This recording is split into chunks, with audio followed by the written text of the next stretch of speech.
नमस्कार, मी राहुल कुलकर्णी. मी तुम्हाला कालच सांगितलं, की फ्लोअर मॅनेजमेंट सरकार उत्तम पद्धतीने करतंय. एकतर अधिवेशनासाठी कालावधीच खूप कमी आहे, 10 दिवसाचा. आता दुसऱ्या दिवशीची एक बातमी श्री यदू जोशी यांनी दैनिक लोकमतमध्ये प्रकाशित केली आहे.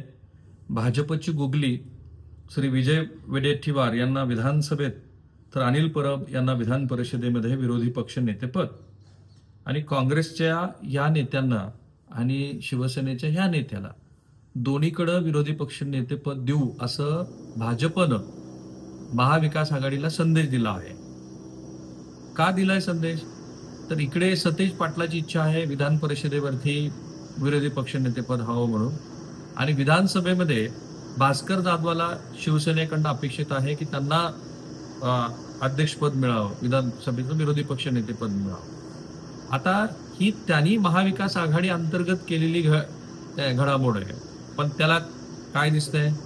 तर भारतीय जनता पार्टी ही चातुर्यानं, खुबीनं आपलं फ्लोअर मॅनेजमेंट करण्यासाठी विरोधी पक्षाच्या आतच फूट पाडते.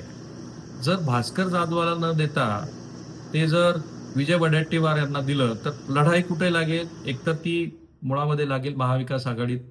महाविकास आघाडीत त्यातल्या त्यात पुन्हा शिवसेनेमध्ये.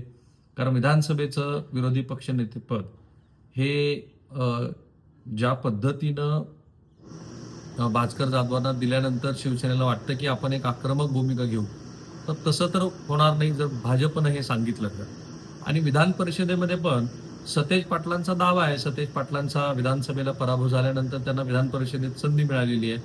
तर अशा वेळेला जर त्यांना तिथे विरोधी पक्ष नेतेपद दिलं नाही तर काय होईल?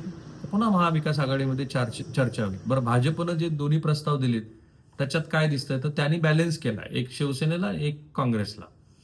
इथे शिवसेनेला जेव्हा विधान परिषदेचं विरोधी पक्ष नेता अंबादास दानवे यांच्याकडनं गेलं आणि त्यानंतर दुसऱ्या एका नावाची चर्चा सुरू झाली, तेव्हा आदित्य ठाकरे यांच्या नावाची चर्चा काल जाणीवपूर्वक घडवून आणली गेली. आणि म्हणूनच मी ते सांगितलं की हे फ्लोअर मॅनेजमेंट आहे.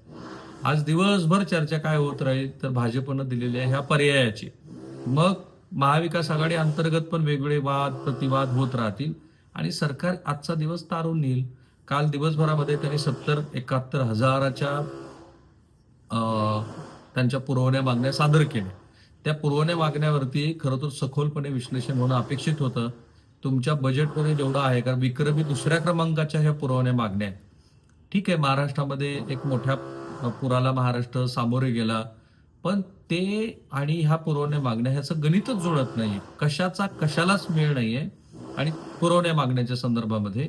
आणि राज्याची आर्थिक घडी विस्कटत चाललेली हे आधी मुख्यमंत्र्यांनी आणि त्यानंतर उपमुख्यमंत्री जे अर्थमंत्री आहेत त्यांनी पण सांगितलं. चर्चा त्याच्यावर होणं अपेक्षित होतं. काल नंदुरबार मधल्या आदिवासी महिलांच्या संदर्भात ती आम्ही जी बातमी प्रकाशित केली, ज्याची औरंगाबाद खंडपीठानं दखल घेतली, आणि त्यांनी सांगितलं की या संदर्भामध्ये सरकारला विचारा की हे असं का होत आहे की आदिवासी महिलांच्या प्रसूतीसाठी पुरुषदाईच्या मदतीनं तुम्हाला हे करावं लागतं आहे की ज्याच्यात तुम्ही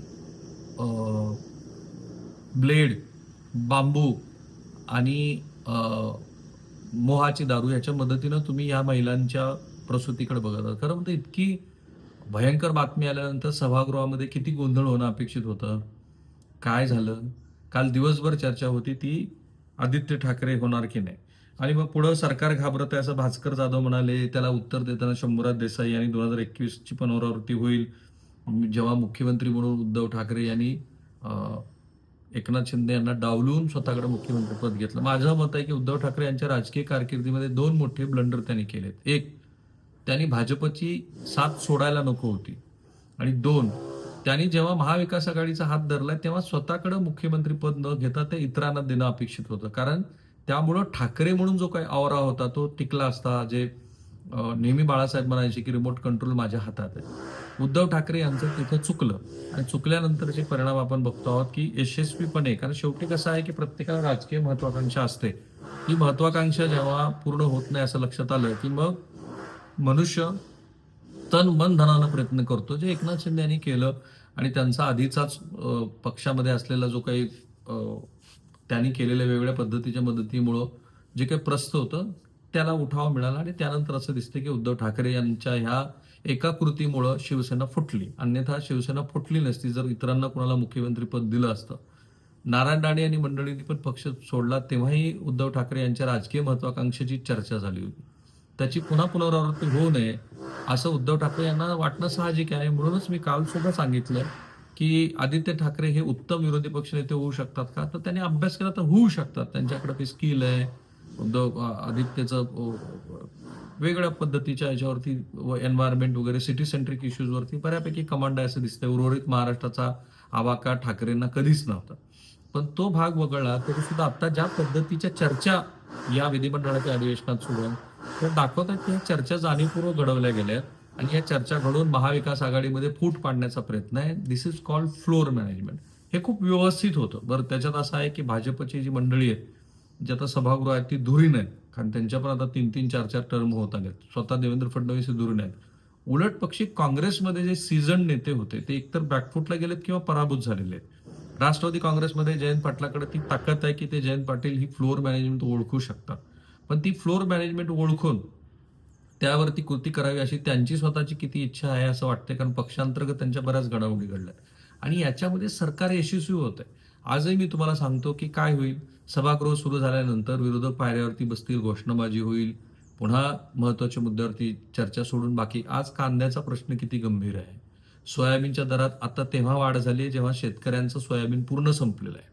मी म्हणालो तसं वेगळ्या पद्धतीच्या कायदा आणि सुव्यवस्थेचे प्रश्न, पार्थ पवाराच्या मुद्द्यावरती सभागृहात सिंगल प्रश्न कुणी काल विचारला नाही.